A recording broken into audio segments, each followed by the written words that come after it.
Everybody, welcome back to the GNC Family Farms. As we say around here, what happens on the farm stays on the farm. But today, we're going to let it all hang out. Well, it's Wednesday. It is the 20th. Um, I, Carmen went back to school yesterday. Weren't them pictures beautiful there at the beginning? Um, Second grader. I can't believe it. Cannot believe how fast time goes. I remember when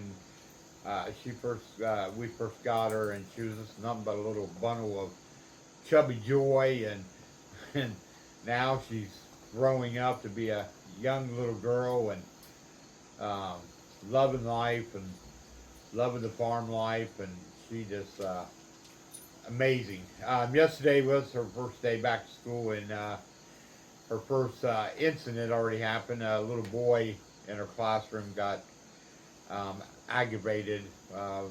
Didn't want to participate, I guess, in a class, and he grabbed her arm and dug his nails into her arm, and she had a mark, and she was telling me all about it, and I thought to myself, oh, that's a good teaching moment. I said, well, I said, Carmen, I said, that's really, horrible what happened to you. I said, but now you know how it feels to be on the other receiving end.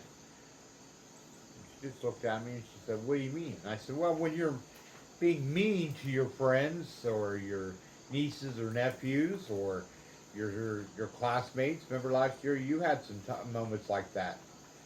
And she said, without missing a beat, she said, well, I'm a big girl now. I learned my lesson. And I said, oh, okay.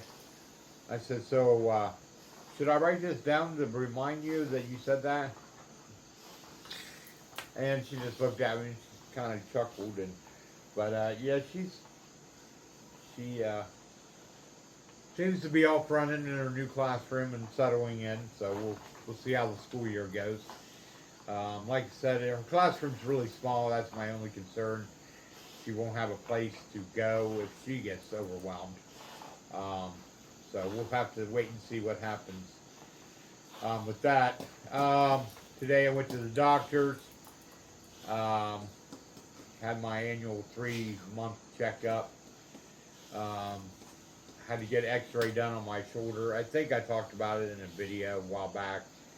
I finally decided, well, I'm going for a 3 months. She said, is there anything new with you? And I said, well, I kind of fell down a couple steps, and when I tried to do it, I tried to prevent myself from falling, and I said, I hurt my shoulder. I said, I don't know if it's a mental block, but I can't lift my arm out too far, and now it's really hurting because the X-ray tech, she grabbed hold of my arm and just hold it, and I'm like, I grabbed a hold of my leg, and I was like, you can't do that.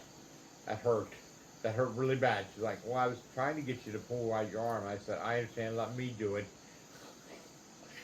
So, needless to say, it's kind of now real tender.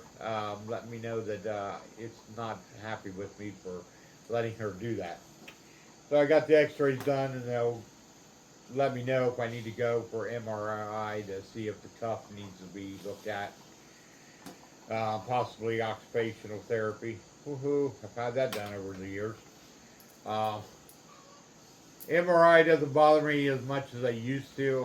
Or I should say, I don't like doing MRIs. I guess I don't. I'm not really. I've been in tight spaces before, but for some reason the MRI machine, I guess just because it's really tight. I don't know. We'll see. Hopefully I don't have to have an MRI done, but most likely the X-ray's not going to show anything unless it does, which X-rays would be great if it does, and then they'll send me over to occupation, or then if not, then they'll send me an MRI. And they're also I also recommended to see a specialist for my old fibro, just because, the pain and some days they're really bad because I'm so tired, and especially the last couple of weeks I've just not been able to sleep at all. So needless to say, I got to get that done.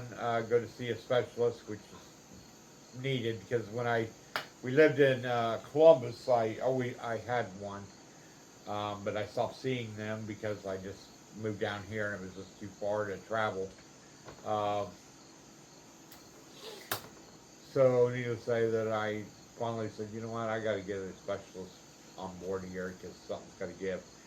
Last night, overnight, it rained really good. It rained, and right now it's supposed to be just partly cloudy today. But looking straight ahead, it's very dark, and it looks like it could rain any moment. So I think we're going to see some more rain today. Hurricane Aaron is going to be making landfall here very soon on the East Coast, which I'm sure that we'll probably get some kind of effect from that. Um, Taking off this wrap here because I had blood work done. They always do blood work on me for my sugar and stuff like that. Um, but yeah, Hurricane Aaron.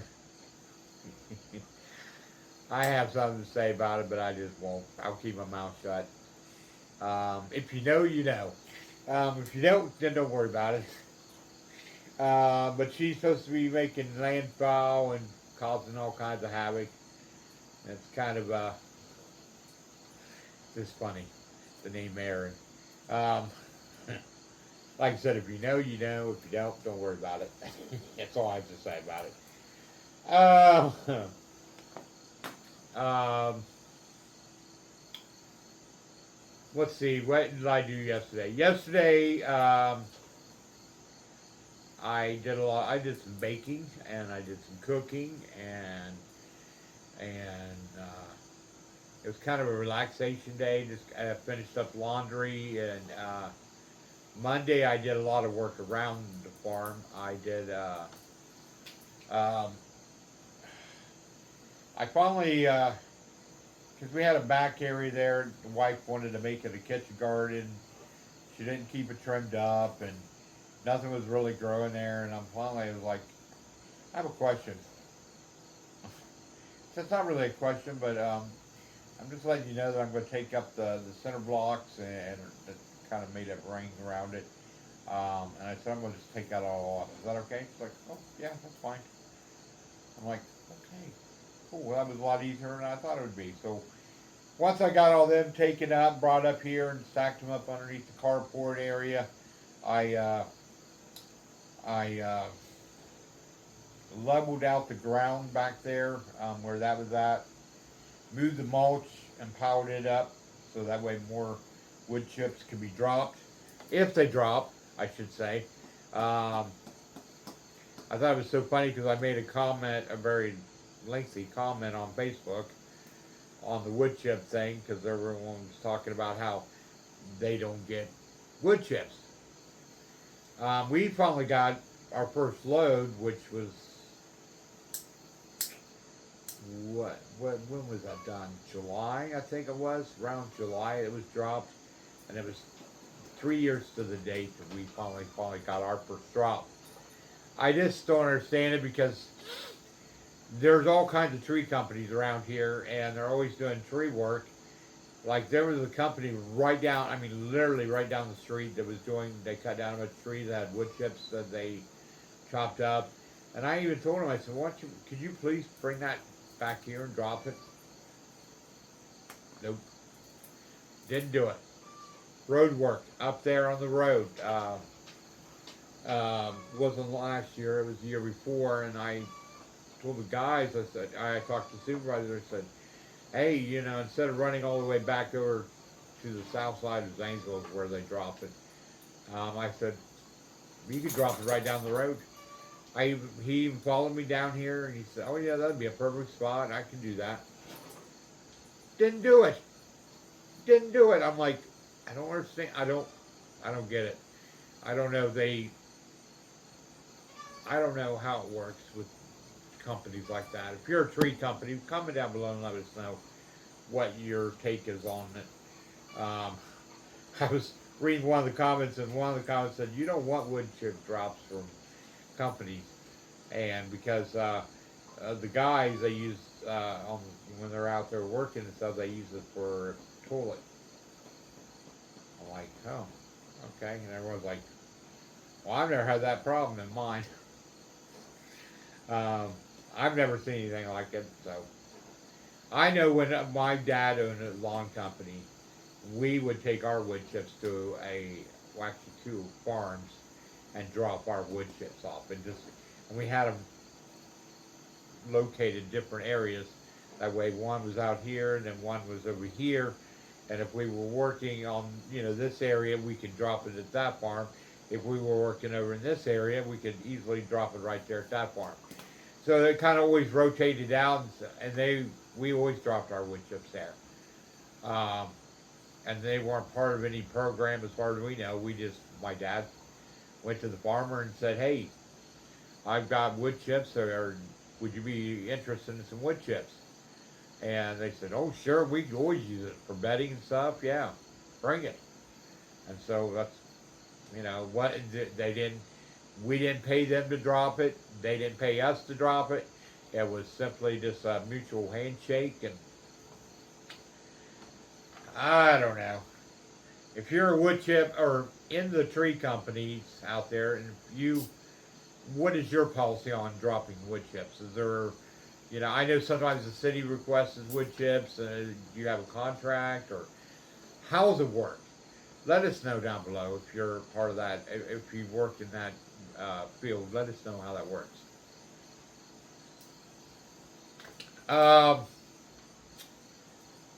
Sunday, I was going to patch that hole there in the pool. I drained it Saturday, and then didn't drain the whole pool, just down to where I needed to fix it at. Sunday I was going to fix it, but it looked like this. It was really cloudy. It looked like it was going to rain. Didn't rain at all. But anyway, so Monday I did that. I fixed the pool, and then yesterday it filled back up.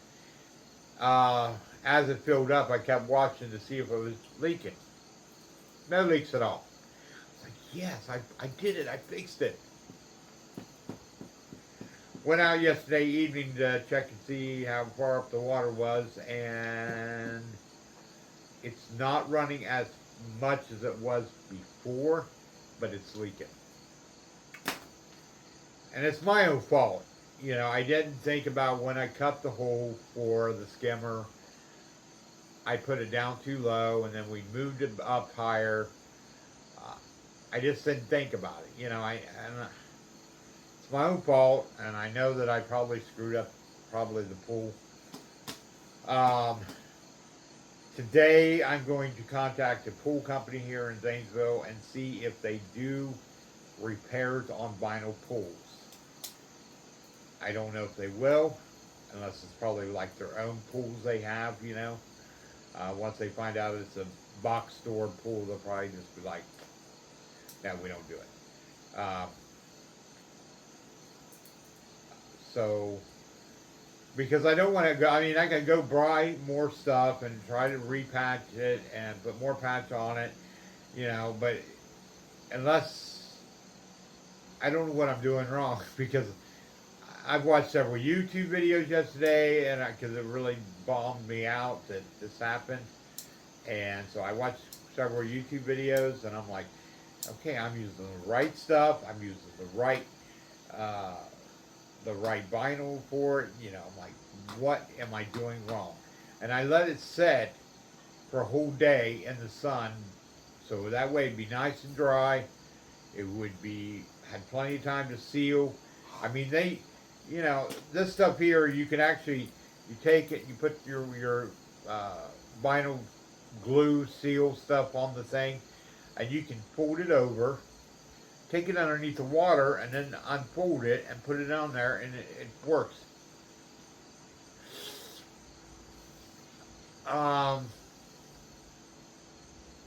Well, I did that on the outside of the pool, and that was just because it was running, and no, it didn't stick at all. It was falling off. I don't know. I just hope that I can get it fixed.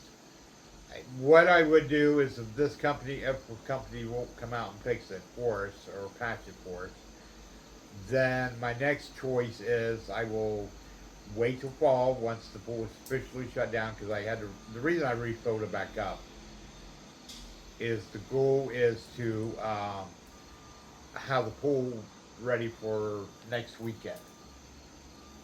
Yeah, next weekend, Labor Day. After Labor Day, I usually wait about a week, maybe 2 weeks after Labor Day because it's still hot outside. Um, and so we can still use the pool as long as it's not cold at night. If it starts getting down into the 50s at night, it just doesn't have time to, you know. So if that happens, then I'll just finally shut it down and drain it because I need to drain it a lot. And the reason is because the pool, I thought it was leveled, before you put water in it, and as time has settled, the one side where the patch needs to be patched, it's sunk down a little bit. So that way it's higher up on this end and lower on this end. So I need to bring this end up more. And I tried to use the bucket to lift it up, even though it was halfway down. I mean, because it's halfway, empty. So I'm going to have to empty it all the way out. Plus, I need to look, and I don't know how I'm going to do this, but I need to figure out if it is leaking on the ground, the bottom of the pool, just because there's water coming not from the hole itself, but from there's water from it's coming from underneath the pool somewhere. Now I did lay down sand and I laid down a tarp over top of that, but as you're walking around, I can feel sticks, which makes no sense because I made sure there wasn't sticks. I don't know how there's a stick. The only thing I can figure is just over time the water is pressed down, and this is what happens when you buy a pool from the box store and you go home and you set it up. If you're not a professional company, this is what happens. And so I'd like to at least get 2 more years of use out of it before we have to go purchase a new pool. I know this pool is not going to last that. At least it's going to last 2 more years. It could last a lot longer if doo-doo here, dum-dum, and I'm sorry, I'm hard on myself, but it's the truth. I messed up, and if I hadn't done what I'd done, the pool probably would last 10 years. I mean, be honest with you. The previous owner had a pool that supposedly was up for, I think she said 20 years. So, honestly, if you keep it covered, you take care of it, yeah, I can see it lasting that long.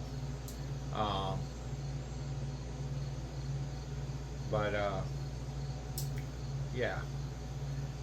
I mean, the only reason why we took down the old pool and bought a new one was because the bottom of the pool and the sides were it was basically dissolving into the water. It was, we couldn't keep the pH balances or anything level because the pool was basically falling apart into the water. I mean, it was literally falling apart. So that's the reason why we got rid of the first pool from the previous owner, and then we bought this one, and it was running fine. But I decided, no, I want a skimmer put on it, and I want to put on a bigger sand filter, and blah blah blah, And I don't know, to be honest with you, I didn't think about, when I first started measuring, everything would have been fine if I had not put it down below, or down too low. If I had just put it where it is now, things would have been a lot better. you live and you learn. You make mistakes. You learn from the mistakes, and then you move on. That's basically what it comes down to it. So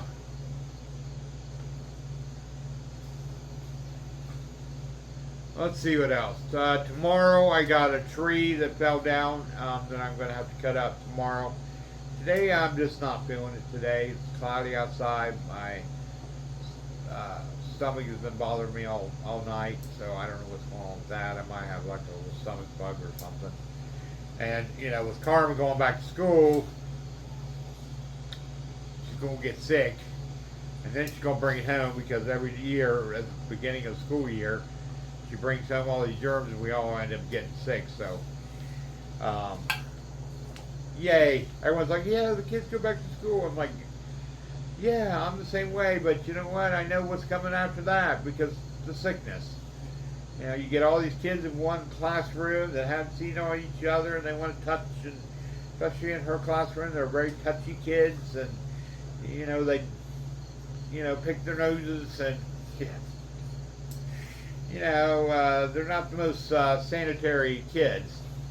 You know, when they cough, they don't realize that, you know, cover your nose, or you know, if they sneeze, cover your nose, or if you cough, cover your mouth. You know, they don't. Kids like that don't understand that kind of stuff.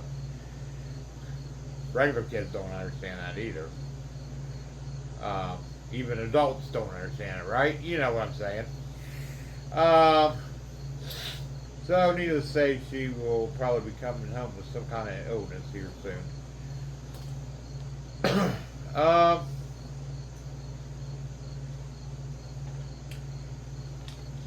Probably next week.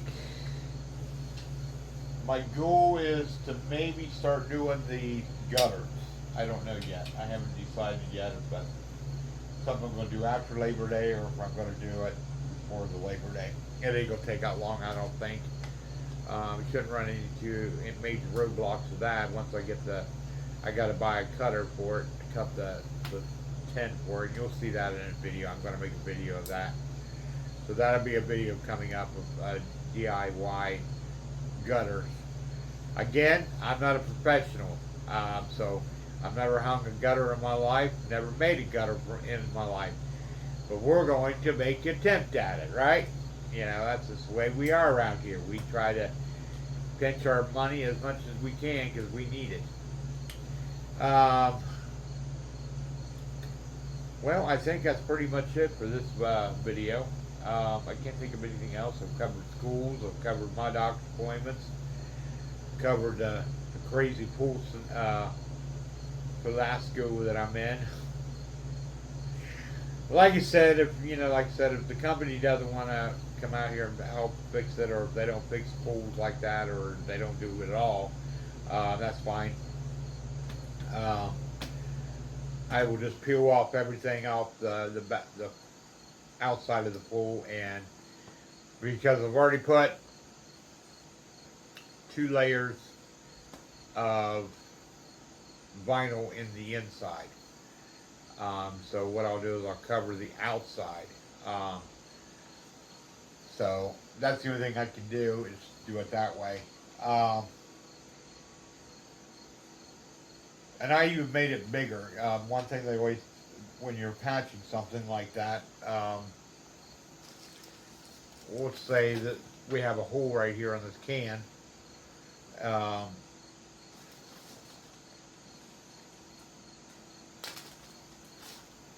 You take your patch, put your glue on it, and you make it bigger than what it's supposed to be covered. So if this hole is totally covered, that's what I did.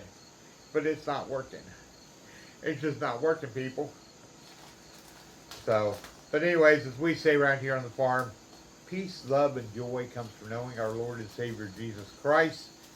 I hope you all have a rest of the week is blessed to you. Tomorrow is Friday Eve. Ooh, ooh. If you have not seen Sunday's midweek or Sunday's inspirational video, make sure you go see that. And if you don't mind, I keep forgetting to do it. Can you hit that red button up there and hit that bell for myself? I'd really appreciate that because I keep forgetting to hit it.